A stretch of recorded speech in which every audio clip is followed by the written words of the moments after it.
Good morning class. Last class में हमने scientific techniques की, टेलर की जो साइंटिफिक टेक्निक्स हैं उसमें जो फर्स्ट टेक्निक पढ़ी थी वो थी फंक्शनल फोरमैनशिप। फंक्शनल फोरमैनशिप में टू हेड्स से प्रोडक्शन और प्लानिंग। प्रोडक्शन प्लानिंग जो हेड था उसमें हम लोगों ने 4 बॉसेस थे, ठीक है, और जो प्रोडक्शन हेड था उसमें 4 बॉसेस थे। अब क्या है बेटा, जो सेकेंड हमारे टेक्निक्स है वो standardization and simplification of work. Standardization and simplification of work means, Taylor क्या बोल रहे हैं इस प्रिंसिपल टेक्निक में, जो टेलर हैं डब्ल्यू टेलर वो ये बोल रहे हैं स्टैंडर्डाइजेशन मीन्स कोई भी प्रोडक्ट क्वालिटी अच्छी होनी चाहिए, क्वालिटी से स्टैंडर्ड होना चाहिए किसी प्रोडक्ट का। क्वालिटी तो उसकी स्टैंडर्ड होनी चाहिए, उसका मेजरमेंट, साइज, वेट सब कुछ स्टैंडर्ड होना चाहिए, ठीक है। स्टैंडर्ड टारगेट लेकर हम करेंगे, उसका स्टैंडर्डाइजेशन होना चाहिए, इसकी क्वालिटी, क्वांटिटी, साइज। जैसे पार्ले जी का बिस्कुट है, उसमें मेजरमेंट है कि 2 रुपीज़ में 8 बिस्किट्स हैं, तो मेजरमेंट भी उसका स्टैंडर्ड होना चाहिए, ठीक है। अब है सिंप्लीफिकेशन ऑफ वर्क, मतलब इसमें हम ये नहीं देखेंगे क्वालिटी अच्छी होनी चाहिए, क्वालिटी ही नहीं देखेंगे, ठीक है। क्वालिटी के बदले क्वांटिटी, क्वांटिटी भी अच्छी होनी चाहिए, साइज, मेजरमेंट, ठीक है, ये सारे फीचर देखेंगे बेटा। मेजरमेंट, ठीक है, ये सारे फीचर हम लोग देखेंगे इसमें कि स्टैंडर्डाइजेशन मतलब क्या है, ठीक है। अब क्या है बेटा, सिंप्लीफिकेशन। सिंप्लीफिकेशन है कोई काम को बहुत अच्छी तरीके से कर देना, सिंप्लीफाई कर देना। आज कोई भी कंपनी है उसमें कम से कम 45 हमने वैरायटी बना रखी है। वैराइटीज ऑफ प्रोडक्ट कितने हमारे 45 वैरायटीज हैं किसी भी चीज़ की। 45 वैरायटीज से जो आउटपुट आ रहा है, रिजल्ट आ रहा है, वो पॉजिटिव नहीं आ रहा, ठीक है। उसके बदले हमने आज 5 वैरायटी रिड्यूस करके 45 वैरायटी को रिड्यूस करके हमने 5 वैरायटीज ले ली, 5 वैरायटी ले ली। अब रिजल्ट क्या आ रहा है, पॉजिटिव रिजल्ट आ रहा है। क्यों? क्योंकि उस टाइम पीरियड में क्या था, 45 वैरायटी में इतनी सारी वैरायटी हो गई थी कि हम उसको अच्छी तरीके से चेकआउट नहीं कर पाते थे, ठीक है, चेकआउट नहीं कर पाते थे, और रिड्यूस करके हमने 5 वैरायटी बनाने लगे किसी भी चीज़ की, बिस्किट की या किसी भी चीज़ की, प्रोडक्ट की। तो क्या हो गया बेटा, हमने अपने वर्क को सिंप्लीफाई कर लिया, सिंपल कर लिया, ठीक है। तो वैरायटी रिड्यूस करने से आउटपुट क्या हो रहा है, पॉजिटिव आ रहा है, तो that is called standardization and simplification of work. ये जो सेकंड टेक्निक है टेलर की, वो कहते हैं स्टैंडर्डाइजेशन होना चाहिए हर कंपनी में, और सिंप्लीफिकेशन भी होना चाहिए काम में, ठीक है। तो हमारी सेकंड टेक्निक्स क्या थी बेटा, standardization and simplification of work. Variety को रिड्यूस कर देंगे, उसके बाद हमारा आउटपुट कैसा आ रहा है, अच्छा, ठीक है। तो ये था हमारा सेकंड टेक्निक। क्या सेकंड टेक्निक कौन सी थी? फर्स्ट टेक्निक हमारी फंक्शनल फोरमैनशिप टेलर की, और 4 प्रिंसिपल्स थे बेटा जो हमने लास्ट क्लास में पढ़े थे। हार्मोनी इज नॉट डिस्कार्डेड, ठीक है, science is not rule of thumb, cooperation is not individualism, each and every development of each and every and greater efficiency and prosperity, ठीक है। तो बेटा स्टैंडर्डाइजेशन एंड सिंप्लीफिकेशन हो गया। अब जो थर्ड टेक्निक है, थर्ड टेक्निक में सबसे पहली जो थर्ड है हमारी टेक्निक जो वर्क स्टडीज है। वर्क स्टडी में कौन कौन से हम स्टडीज के बारे में पढ़ेंगे? वर्क स्टडी में सबसे पहले हम पढ़ेंगे वर्क स्टडी में, ये जो हमारी थर्ड टेक्निक है, सबसे पहले हम पढ़ेंगे fatigue study. Fatigue study means, fatigue study हमारी ये कह रही है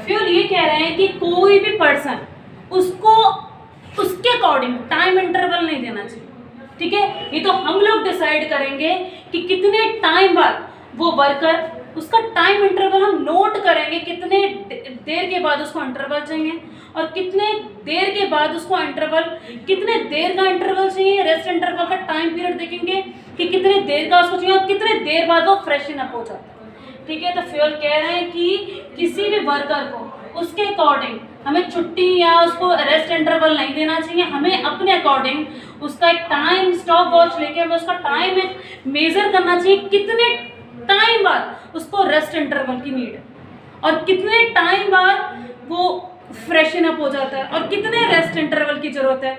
ये किस में स्टडी में? फटीग स्टडी में, ठीक है। तो फटीग स्टडी में यही कहा जा रहा है कि कितने रेस्ट इंटरवल हैं, ठीक है, कितने रेस्ट इंटरवल की जरूरत है, ठीक है, और रेस्ट इंटरवल के बाद कितने टाइम बाद वो बिल्कुल ठीक, रेस्ट इंटरवल के बाद बिल्कुल फ्रेशन अप हो जाता है, ठीक है। तो फटीग स्टडी में हमारा ये, ठीक है।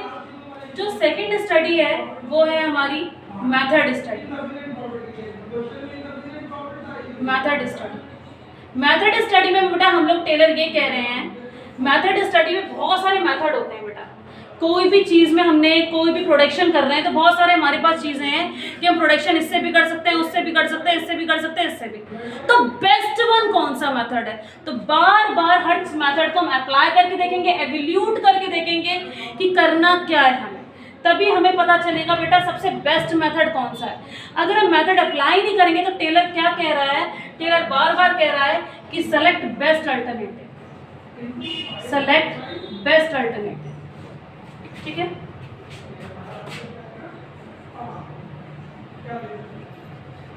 Select best alternatives. और इसमें फटीग स्टडी में क्या करना है? हमें काउंट करना है कितने रेस्ट इंटरवल,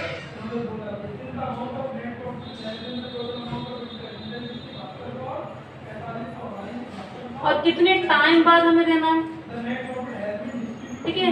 रेस्ट इंटरवल कितने टाइम का है हमारा, ठीक है। फ्रीक्वेंसी क्या है, टाइम कितना है हमारा, ठीक है, रेस्ट इंटरवल के लिए। जो थर्ड है हमारी वो है हमारी मोशन स्टडी। कौन सी स्टडी है बेटा? Motion study.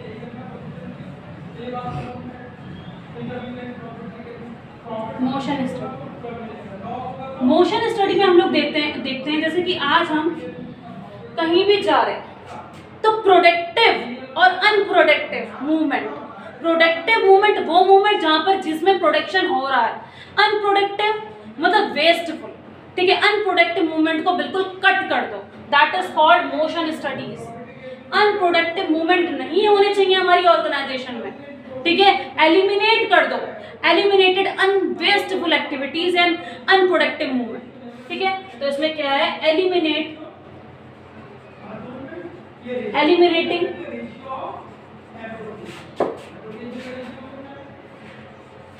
अनप्रोडक्टिव मूवमेंट,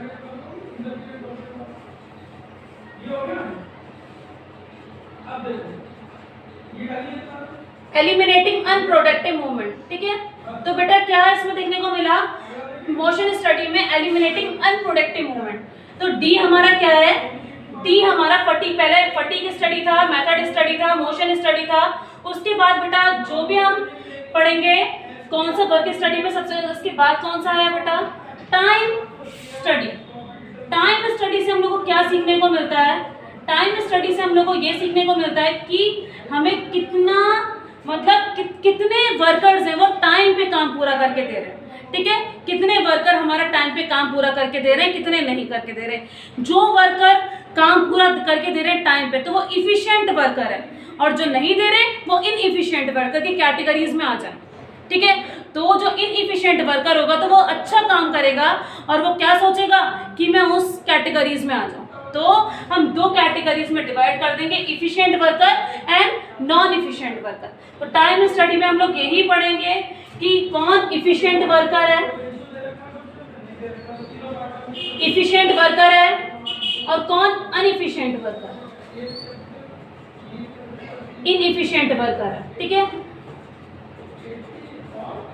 तो हम लोग ये देखेंगे टाइम स्टडी में कि कौन इफिशिएंट वर्कर है, जो टाइम से, आज हमने कहा कि ये 2 घंटे में काम पूरा करके देना है, तो उसने लेस 2 घंटे से भी कम में करके दे दिया तो वो इफिशिएंट वर्कर है, और 2 घंटे में करके दिया वो भी इफिशिएंट वर्कर है। अगर वो उस काम को 4 घंटे में करके दे रहा है तो वो क्या हो गया?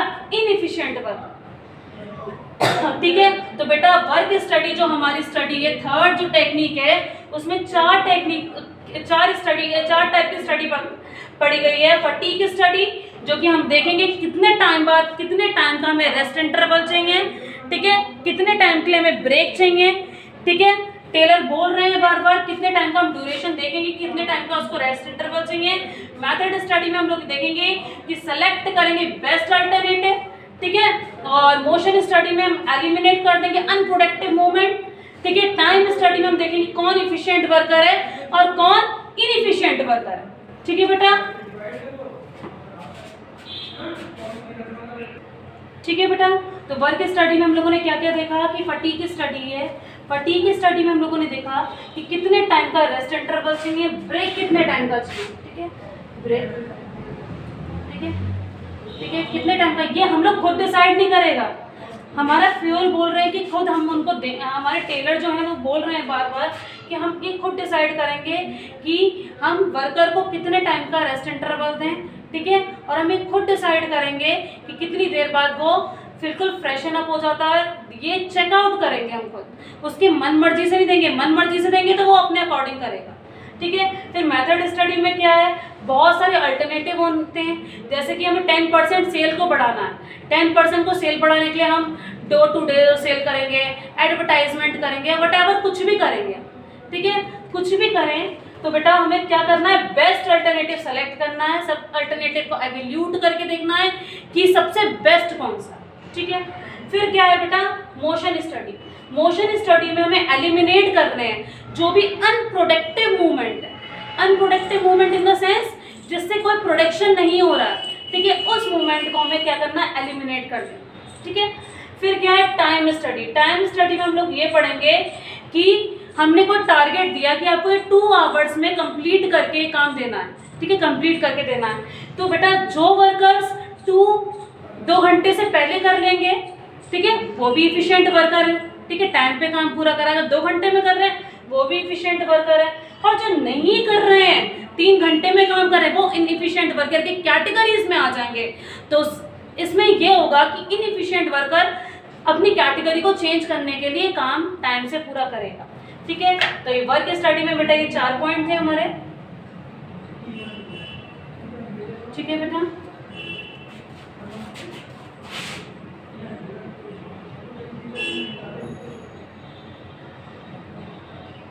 ठीक है, अब बेटा जो हम स्टडी पढ़ने जा रहे हैं वो बहुत इंपॉर्टेंट है, कौन सा बेटा, differential piece based system,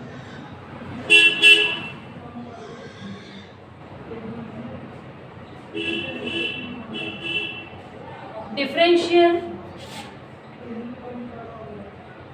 piece wage system,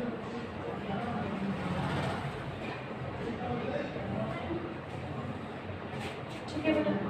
इसका मतलब है बेटा differential piece based system,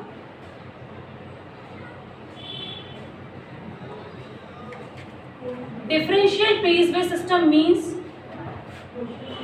veg मतलब जो हमारी पगार है, ठीक है, वो किस चीज के अकॉर्डिंग है, डिफरेंट डिफरेंट एम्प्लॉयज को डिफरेंट डिफरेंट वेजेस दी जा रही है टेलर ने। जैसे कि मैंने दिया आपको कि आपको 50 यूनिट प्रोड्यूस करनी है, ठीक है, मतलब 10 यूनिट प्रोड्यूस करनी है और 1 यूनिट का आपको मिलेगा 50 रुपीज़, ठीक है। तो ये 10 यूनिट है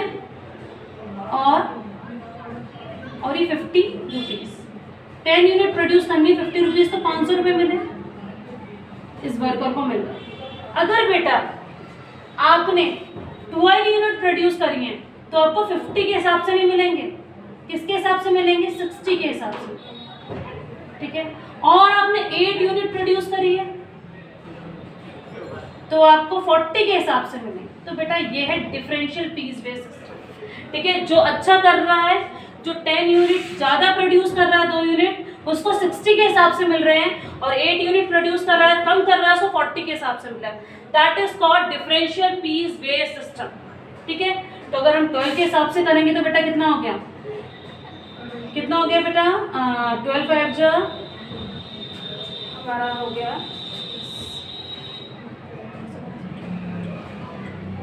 720, ठीक है, 720 रुपीज़। और हमारा 8 के हिसाब से करेंगे हम लोग तो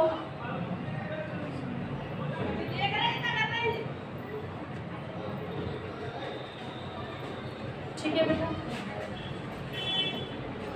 ठीक है। तो हमें ये टारगेट है कि हमने 40, ठीक है, हमने अगर इतना करा 8 के हिसाब से 8 यूनिट करी तो हमारे 40 के हिसाब से मिलेंगे। तो डिफरेंशियल पीस बेस्ड सिस्टम, तो इससे खुद ही जो वर्कर है वो खुद ही मोर मतलब ये चाहेगा कि मैं ज़्यादा से ज़्यादा अच्छा आउटपुट करूं तो मुझे 60 के हिसाब से रुपए मिलेंगे। तो differential piece based system target हमारा ये था, पर ये जब ज़्यादा करके दिखाएंगे तो 60 के हिसाब से मिलेगा और कम करके दिखाएंगे तो 40 के हिसाब से मिलेगा, ठीक है बेटा, क्लियर। ये था बेटा हमारा differential piece base system. Fourth technique थी किसकी, टेलर की, ठीक है। अब जो लास्ट टेक्निक है वो बेटा हमारी मेंटल रेवोल्यूशन। जो लास्ट टेक्निक है वो है हमारी मेंटल रेवोल्यूशन, जो हम पढ़ चुके हैं टेलर के प्रिंसिपल में। हार्मोनी इज नॉट डिस्कार्डेड में हम पढ़ चुके हैं मेंटल रेवोल्यूशन वाली टेक्निक।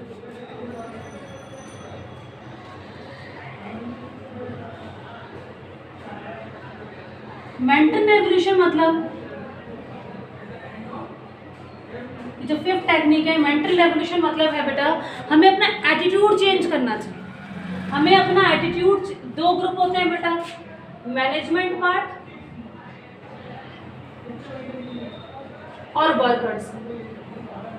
दोनों एक दूसरे को ब्लेम करते रहते हैं कि भैया इसके पार्ट में ज़्यादा काम है, वो इसको ब्लेम करता रहता है, वो इसको ब्लेम करता रहता है। वर्कर कुछ कर नहीं करता, उसको पैसे बहुत ज़्यादा मिल रहे हैं। मैनेजमेंट करता रहता है इसका तो कोई काम नहीं है, तब भी इतना अच्छा वो करता है, ठीक है, तब भी बैठा रहता है बस, ठीक है। अब क्या है बेटा, दूसरे को एक दूसरे के प्रति पॉजिटिव एटीट्यूड रखना चाहिए कि वर्कर इनको कोऑर्डिनेट करे और इनको ये कोऑर्डिनेट करे, एक टीम में काम करना चाहिए। मैंने बताया था प्रिंसिपल, आई रिमूव करके क्या करना चाहिए, आई रिप्लेस करके क्या करना चाहिए, वी, ठीक है। तो बेटा हम लोग को ये सब चीज़ देखनी है कि मेंटल रेवोल्यूशन में पॉजिटिव एटीट्यूड रखना है, थिंकिंग मतलब दूसरे के लिए बहुत अच्छी पॉजिटिव एटीट्यूड रखना है, तब हमारी ऑर्गेनाइजेशन में काम हो सकता है। ये मेंटल रेवोल्यूशन में कहा जा रहा है। अगर आप एम्प्लॉयज़ के प्रति, जो बॉस है एम्प्लॉयज़ के प्रति अच्छी व्यवहार रखेगा तो उसके लिए बहुत अच्छा, ठीक है, ओके बेटा। तो हमारी कितनी टेक्निक्स हो गई, functional foremanship, standardization and simplification, फिर हमारी फटीग स्टडी, वर्क स्टडी में फटीग स्टडी, फटीग स्टडीज़ के बाद हम लोगों ने पढ़ा बेटा, फटीग स्टडी के बाद हम लोगों ने work time study, motion study, method study, फिर फोर्थ वन पढ़ी हमने डिफरेंशियल पीस बेस सिस्टम जिसमें कि अलग अलग सबके वेजेस थे, और लास्ट वन जो थी हमारी मेंटल रेवोल्यूशन, ठीक है बेटा। इस चैप्टर में हमारी फ्योल के और टेलर के प्रिंसिपल्स एंड टेक्निक्स कंप्लीट हो चुकी हैं, ठीक है बेटा। ये हमारा सारा पूरा ये चैप्टर मोस्टली कवर हो चुका है इस वीडियो में, ठीक है। ओके बेटा, goodbye, have a nice day.